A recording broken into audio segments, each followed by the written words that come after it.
Thank you, Excellency, for your warm words of welcome and for the exceptional generosity with your time and friendship. I will truly cherish the most wonderful dinner that you and Mrs. Netanyahu hosted for me yesterday. Our conversation last night, meeting Mrs. Netanyahu, learning about your family, especially what you told me about your father, has taken my experience of a beautiful country to a whole new level. India admires the success of your people in overcoming adversity to advance, innovate and flourish against all odds. Friends, I'm honored to be in Israel on this extraordinary visit. In our modern journey, our paths have been different, but our belief in democratic values and economic progress has been a shared pursuit. This visit is an occasion to rejuvenate the bonds of our friendship, to compose a new chapter in our ties, and to jointly venture toward new horizons of engagement. Prime Minister Netanyahu and I have had productive discussions covering an extensive menu of issues, not just on areas of bilateral opportunities, but also how our cooperation can help the cause of global peace and stability.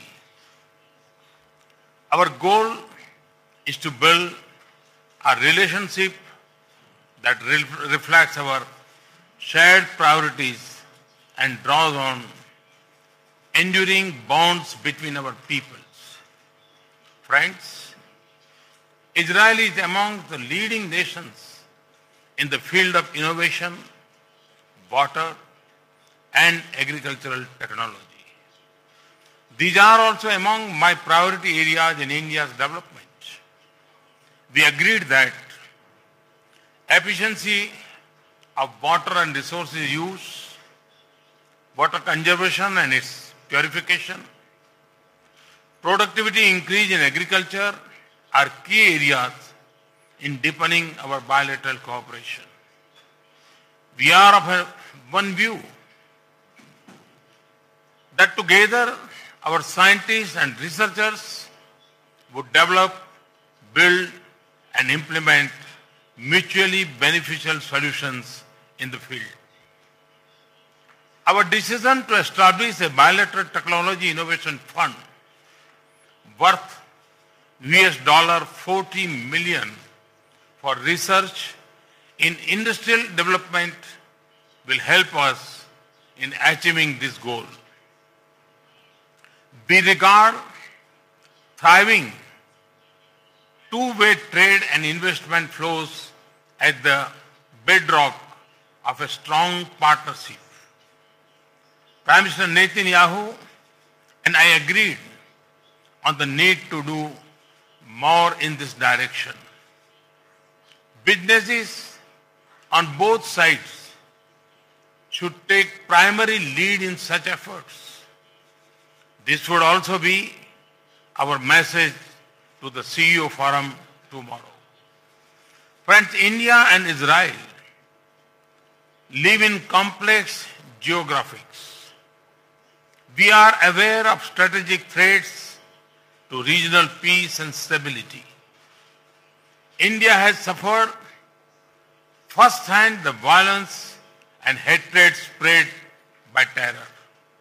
So as Israel. Prime Minister Netanyahu and I agreed to do much more together to protect our strategic interests and also cooperate to combat growing radicalization and terrorism, including in cyberspace.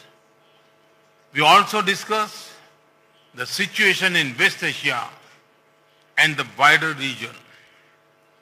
It is India's hope that peace, dialogue and restraint will prevail. Friends, our people hold natural affinity and warmth for each other. The Indian origin Jewish community reminds us of these bonds. It also serves as a bridge to a shared future. In recent years, we have been receiving a large number of Israeli tourists in India. At the same time, more and more Indian students are choosing to pursue advanced academics and research in your best universities. I am confident that the strength of these links, old and new, will hold us in good stead as we forge a partnership for the 21st century. Friends, around 150 kilometers from here, there is a slice of history in the city of Haifa in Israel. That is very dear to my country. This is the final resting place for 44 of the Indian soldiers who sacrificed their lives during World War I in liberate the city, that city. Tomorrow, I will travel to Haifa to pay homage to our brave Indian soldiers. Excellency Netanyahu, it has been a productive and memorable 24 hours in Israel. I am sure the rest of my stay would be equally exciting. Let me also take this chance to invite you and Mrs. Netanyahu and your family to visit India.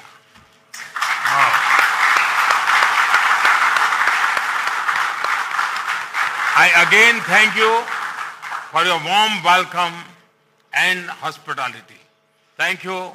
Thank you very much. Shalom.